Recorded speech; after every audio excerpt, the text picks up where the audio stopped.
ప్రవీణ్ పగడాల మరణం తెలుగు రాష్ట్రాల్లో ఇప్పుడు సంచలనంగా మారింది. తన అద్భుత స్పీచ్లతో ఆకట్టుకునే ప్రవీణ్ పగడాల రోడ్డు ప్రమాదంలోనే చనిపోయారా లేక ఎవరైనా హత్య చేశారా? అసలు ప్రవీణ్ పగడాల ఎవరు, ఆయన ఏం చేసేవారు అని నెటిజన్స్ ప్రవీణ్ పగడాల గురించి తెలుసుకోవడానికి తెగ సర్చ్ చేస్తున్నారు. ప్రవీణ్ పగడాల స్వస్థలం కడప జిల్లా. తల్లి క్రిస్టియన్, తండ్రి ముస్లిం. అయితే ప్రవీణ్ పగడాల చిన్నప్పటి నుంచి క్రిస్టియానిటీ మార్గాన్నే అనుసరించేవారు. ప్రవీణ్ పగడాల చదువుకునే రోజుల్లో అందరిలానే జులాయిగా తిరిగేవాడినని పలు సందర్భాల్లో కూడా చెప్పుకొచ్చారు. అయితే ఓ రోజు యేసుప్రభు కల్లోకి వచ్చి తనను మధ్యప్రదేశ్ వెళ్లి అక్కడే MBA పూర్తి చేయాలని చెప్పాడని ఓ ఇంటర్వ్యూలో వెల్లడించారు. చెప్పిందే తడవుగా మరుసటి రోజే మధ్యప్రదేశ్ వెళ్లి అక్కడ MBA చదువుకుంటూ ఓ చర్చిలో పనిచేశానని చెప్పారు. MBA పూర్తి చేసిన తర్వాత అక్కడ చర్చిలో పనిచేసే పాస్టర్ కూతురుతోనే తన వివాహం చేసుకున్నట్లు వెల్లడించారు. వివాహం తర్వాత ప్రవీణ్ పగడాల హైదరాబాద్లో స్థిరపడ్డారు. ప్రవీణ్ పగడాల దంపతులకు 2 పిల్లలు. ప్రవీణ్ పాస్టర్గా పనిచేశారు. 30 ఏళ్లుగా ప్రవీణ్ పగడాల పాస్టర్గా పనిచేస్తున్నారు. ప్రవీణ్ పగడాల తెలుగు స్టేట్స్లోనే మంచి పేరున్న పాస్టర్. తనకు చాలా మంది అభిమానులు సైతం ఉన్నారు. తెలుగు, హిందీ, ఇంగ్లీష్ భాషల్లో స్పీచ్లు ఇచ్చేవారు. తన స్పీచ్లకు మంత్రముగ్ధులయ్యేవారు. యాక్చువల్లీ ప్రవీణ్ పగడాల గారు well known person in Christianity. ఆయన ఒక డిబేటర్, అయినా చాలా మందికి ఆయన సుపరిచితం.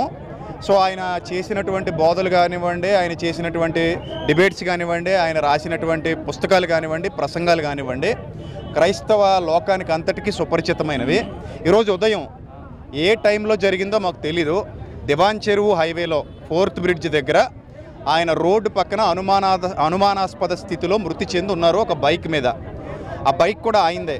సో రాత్రి నుంచి ఆయనకు సంబంధించినటువంటి ఎవరైతే కన్వీనర్స్ ఇక్కడ ఉన్నారో వాళ్ళు ఎన్నిసార్లు ఫోన్ ట్రై చేసినా కూడా ఆయన రెస్పాండ్ అవ్వలేదని చెప్తున్నారు. సో అలాగే పోలీసు వారు కూడా ఇందాక మేము అడిగినప్పుడు అది యాక్సిడెంట్ కాదు అని చెప్పినప్పుడు నేను నేరుగా పోలీసులతో మాట్లాడాను. ఆయన యాక్సిడెంట్ కాదని మాకు చెప్పారు. సో డాక్టర్స్ కూడా ఏమన్నారంటే ఇది అనుమానాస్పద మృతిగా ఉంది అని చెప్పారు. ఆయన ముఖం మీద చాలా భయంకరమైన గాయాలు ఉన్నాయి. ఈ పెదాలన్నీ కూడా కట్ అయిపోయి ఉన్నాయి. అదేదో రాడ్తో కొట్టినట్టుగా మాకు అనిపిస్తుంది. సో కాబట్టి ఏం జరిగిందనేది మాకు తెలీదు.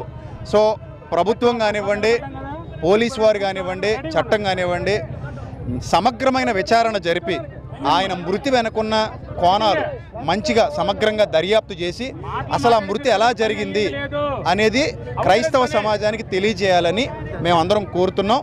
సో వాళ్ళ కుటుంబం కూడా హైదరాబాద్లో ఉంటుంది. ఆయన ఇక్కడ వ్యక్తి కాదు యాక్చువల్లీ. సో ఎక్కడికి ఆయన బైక్లో ఎందుకు వచ్చారు? ఆ బైక్ మీద మరి అక్కడ డివైడర్ లేదు, సో ఏమీ లేవు. సో ఎందుకు ఆ దెబ్బల్లా అనిపిస్తున్నాయి అనేది ఆ డెడ్ బాడీ పోస్ట్ మార్టం చేసిన తర్వాత సమగ్ర విచారణ జరిపి మాకు నివేదిక ఇవ్వాలని చెప్పేసి మేము కోరుతున్నాం. అందరికీ జేబీఎం. ప్రవీణ్ పగడాల గారని నా స్నేహితుడండి. అలాగే ఆయన ఒక గొప్ప క్రైస్తవ ప్రచారకుడు కూడా. ఎప్పుడు ఎవరికి హాని చేసిన వ్యక్తి కాదు.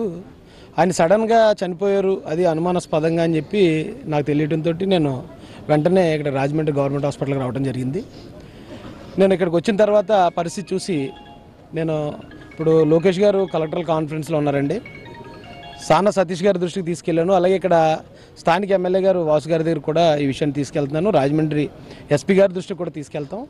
ట్రాన్స్పరెంట్గా ఎంక్వైరీ జరిగి చాలా యాజ్ ఎర్లీ యాజ్ పాసిబుల్ దీనికి కారణం ఏంటనేది ఇది బయటికి తీసుకురావాల్సిన అంశం ఇది. ఎందుకంటే ఇది మతం రంగు పులుముకుని చాలా సెన్సిటివ్ ఇష్యూ. ఇది ఇమీడియట్గా ఇది రాష్ట్రాలకు అంటుకునే ప్రమాదం ఉంది. కాబట్టి దీని మీద వెంటనే ప్రభుత్వం నుంచి, పోలీసు నుంచి వెంటనే దీని మీద చర్యలు చేపట్టి దీనికి కారణం ఏంటనేది బయట తీసుకురావాల్సిందే నేను అందరిని రిక్వెస్ట్ చేస్తున్నాను.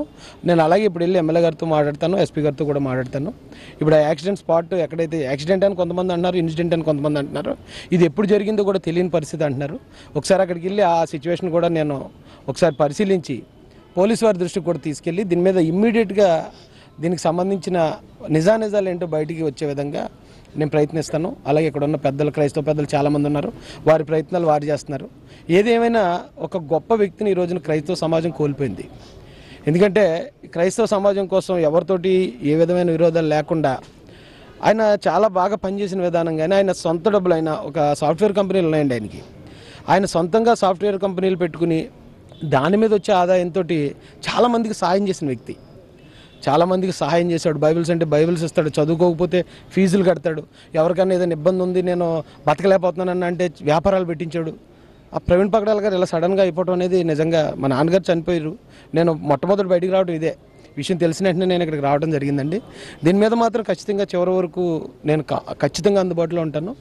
ఆయన వెనక మా సోదరుడు, నా మిత్రుడు వెనక ఆ మృతి వెనుకున్న కారణాలు ఏంటో త్వరగా ప్రభుత్వం ద్వారా దీన్ని బయటపెట్టించే విధంగా నా వంతు ప్రయత్నం నేను చేస్తానని తెలియజేస్తానండి. Thank you so much. Thank you. అదేవిధంగా ప్రవీణ్ పగడాలకు పలు వ్యాపారాలు కూడా ఉన్నాయి. పాస్టర్ ప్రవీణ్కు సామాజిక సేవలో కూడా ముందుంటారు. ప్రవీణ్ తన పిల్లలతో పాటు మరికొంతమంది పిల్లలను దత్తత తీసుకుని చదివించేవారు. అందులోకి కొందరికి ఇప్పుడు వివాహాలు సైతం చేశారు. అలాగే కొందరు నిరుపేదలకు తన వంతు ఆర్థిక సాయం అందించడంతో పాటు దుకాణాలు సైతం పెట్టించి వారిని ఆర్థికంగా బలపడేలా తన వంతు సహకారం అందించేవారు. ప్రవీణ్ పగడాల మార్చి 25న రోడ్డు ప్రమాదంలో మృతి చెందారు. హైదరాబాద్ నుంచి తూర్పు గోదావరికి బైక్పై వెళ్తూ ఉండగా రాజమండ్రి సమీపంలోని జాతీయ రహదారి గామన్ బ్రిడ్జ్ దగ్గర రోడ్డు ప్రమాదంలో మృతి చెందారు. జాతీయ రహదారి పక్కన 10 అడుగుల లోతులో ప్రవీణ్ మృతదేహం కనిపించింది. ప్రవీణ్ మరణ వార్త ఆయన అభిమానులు తట్టుకోలేకపోతున్నారు. మరోవైపు ప్రవీణ్ పగడాల మృతిపై అనేక అనుమానాలు కలిగిస్తున్నాయి. ప్రవీణ్ పగడాల రోడ్డు ప్రమాదంలోనే మృతి చెందారా లేక ఎవరైనా చంపేశారా అని ఆయన అభిమానులు అనుమానాలను వ్యక్తం చేస్తున్నారు. ప్రవీణ్ పగడాలది సాధారణ మరణమా లేక హత్య తేల్చాలని డిమాండ్ చేస్తున్నారు. ప్రవీణ్ పగడాల మృతి మిస్టరీని ఏపీ ప్రభుత్వం సీరియస్గా తీసుకుంది.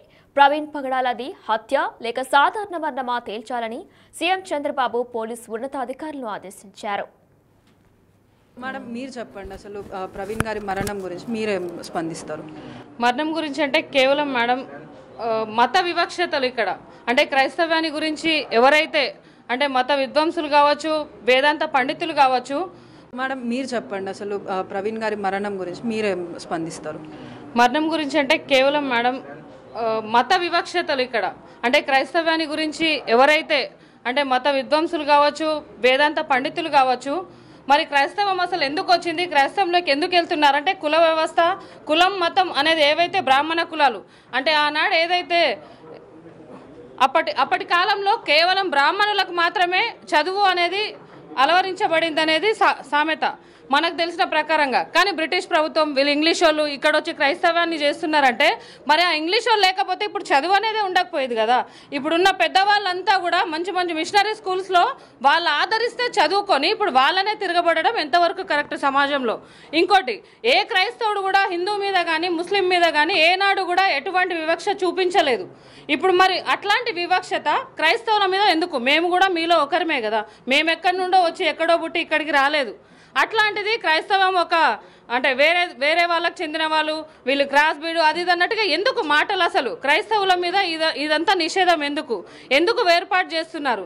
దీని గురించిన గట్టి సమస్య ఏంటంటే ఇప్పుడు ఎవరైతే మాట్లాడుతున్నారో రాధా మనోహర్ గారి గురించే చూసుకుంటే ఆయన ఎన్నో రకాలుగా క్రైస్తవ్యాన్ని అనడం కాకుండా మహిళలను ఎంతో మంది ఎన్నో రకాలుగా, నేను లైవ్లో ఉన్నానండి ఒక ప్రోగ్రాంలో, నా ముందరే మహిళల్ని కించపరిచే విధంగా వీళ్ళు విధవరాల లాగా బొట్టు పెట్టుకోరు పూలు పెట్టుకోరు అన్నలాగా మాట్లాడినారు. నేను అక్కడ రియాక్ట్ అవ్వచ్చు, కానీ అక్కడ నేను ఒక్కదాన్నే ఉన్నాను ఆ ప్రోగ్రాంలో, మా వాళ్ళు ఎవరు లేరు. అది భయం కాదు, అక్కడ సామరస్యంగా ఉండి దానికి ఎలాగైనా మాట్లాడాలి.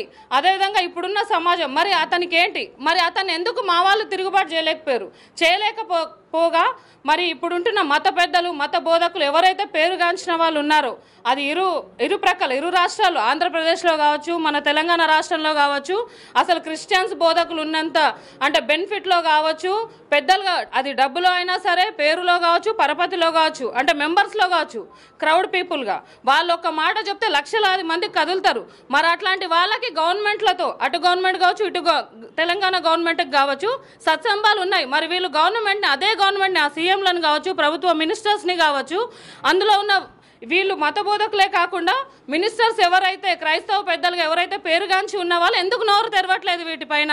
కేవలం ఇప్పుడు పౌర మానవ హక్కుల సంఘం వాళ్ళు ఇక్కడ ఉన్నటువంటి లీడర్స్గా పిలువబడే పాస్టర్స్ కూడా చాలా మంది ఉన్నారు. అదేవిధంగా మహిళా నాయకులు కూడా ఉన్నారు. వీళ్ళు మాత్రమే పోరాడి ఎంతవరకు పైన వరకు తీసుకెళ్లగలుగుతారు ఈ మ్యాటర్ని? ఇది కేవలం కేంద్ర రాష్ట్ర ప్రభుత్వాలు గట్టి నిర్ణయం తీసుకోవాలి దీనిపైన. మన మత బోధకులు ఎవరైతే పెద్దవాళ్ళుగా పేరుగాంచిన వాళ్ళు ఉన్నారో కేవలం వాళ్ళకు వచ్చే చందాలని బట్టి కాదు, వాళ్ళకు వచ్చే ప్రాఫిట్స్ని బట్టి కాదు, కానీ వాళ్ళు కూడా నోరు తెరిస్తే చాలా బాగుంటుంది. మరి అదేవిధంగా దీనికి కేంద్ర రాష్ట్ర ప్రభుత్వాలు సహకరించాలని మా యొక్క విజ్ఞప్తి. మేమందరం కలిసికట్టుగా దీనికి ఏదైతే మత సామరస్యానికి పాల్పడుతుంటున్నారో చర్యకి ప్రతి చర్య తీసుకోక ముందే, అంటే మేమందరం కూడా దండనకి ప్రతిదండనకు దిగక ముందే మీరందరూ కూడా జాగ్రత్త పడాలి. దానికి ముఖ్య ప్రాధాన్యత కేంద్ర రాష్ట్ర ప్రభుత్వాలని విన్నవించుకుంటున్నాము. దయచేసి అందరూ పెద్దలు ఎవరైతే ఉన్నారో చేయవలసిన వారిని, అంటే ముందుకు వచ్చిన వారిని, ఇప్పుడు మొన్న ఇజ్రాయెల్ అంకుల్ని చంపేశారు, నిన్న ప్రవీణ్ని, రేపు ఎవరో అంటే బీజేపీ వాళ్ళు పెట్టారు కూడా, అంటే మేము చూసాము విజువల్స్లో. నెక్స్ట్ అజయ్ పాస్టర్ అని చెప్పి టార్గెట్, అజయ్ బాబు పాస్టర్ అని టార్గెట్ పెట్టారు. మరి అది ఏమవుతుందో మీ కళ్ళ ఉంది, మాకైతే తెలియదు వాళ్ళు ఎక్కడుంటారో ఏముంటారో, కేవలం మేము చెప్పుకోదగిన వాళ్ళమే. ఎక్కడున్నా ఇప్పుడు మరి ఎందుకు వచ్చింది క్రైస్తవం అనేది ముఖ్యం. మరి వీళ్ళందరూ కూడా బెనిఫిట్స్ ప్రకారంగా కుల వివక్ష మత వివక్ష వల్లనే కేవలం క్రైస్తవం అనేది ఎదిగించబడింది. అది విద్య వైద్య రంగం మాత్రం కేవలం క్రైస్తవుల వల్లనే అభివృద్ధిలోకి వచ్చింది.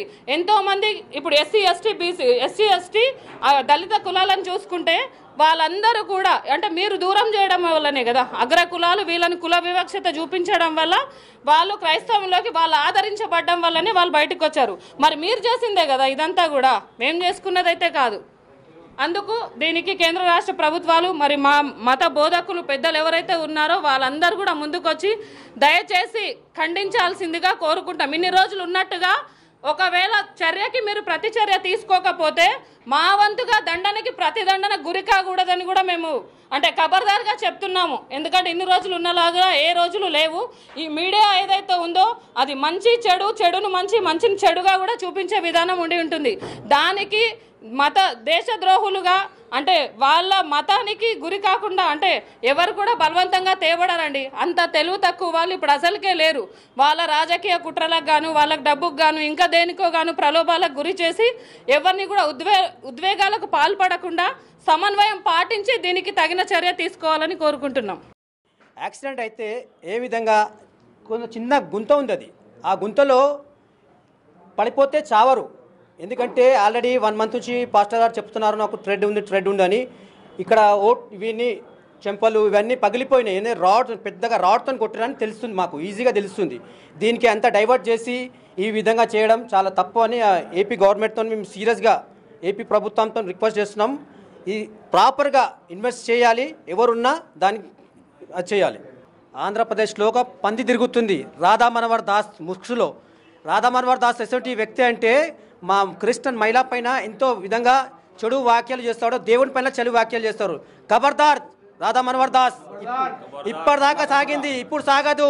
లలిత్ కుమార్, కరుణాకర్ సుకునా, మీ ముగ్గురికి వార్నింగ్ ఇస్తున్నాము. దయచేసి రెచ్చగొట్టే వ్యాఖ్యలు చేస్తే ఊరుకునే పరిస్థితి లేదు. ఇప్పటిదాకా ఆగింది, ఇప్పుడు జరగదు ఇప్పుడు. Right, thank you.